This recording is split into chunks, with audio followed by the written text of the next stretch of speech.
Okay, so let's talk about the subjective area of the SOAP note. You want to enter a complaint and you want to break them out line by line. So for example, I want to add a new problem. So the first thing I want to do is select the onset date, which is the 12th for today. And I'm going to hit close. I'm going to choose the mechanism of injury.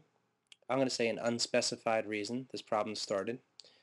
Type, I'm going to call it pain. So I'm looking here and I say pain. Quality is sharp pain.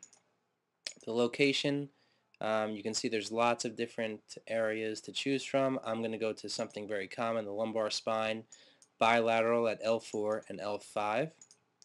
And timing, I'm going to say is constant. I'm going to say the problem is a 8 out of 10. So again, you can see I chose a 8 on a scale of 1 to 10 here. And then the last box I'm going to say is the pain is worse at night.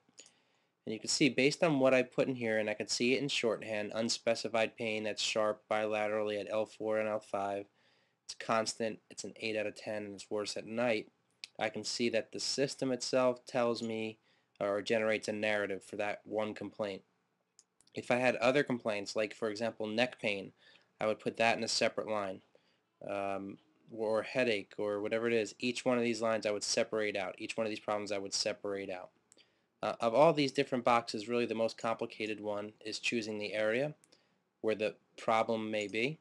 And I would just recommend that you click through them, just get familiar where things are, and that way when you need them you can get right to them and it will become muscle memory at that point.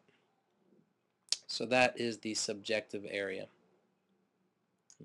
I can also see the narrative in this other tab here, this called narrative tab, and that'll show me just a bigger window where the narrative will be generated. So that's pretty much it for the subjective area. Again, just get familiar with where the buttons are and you should be just fine.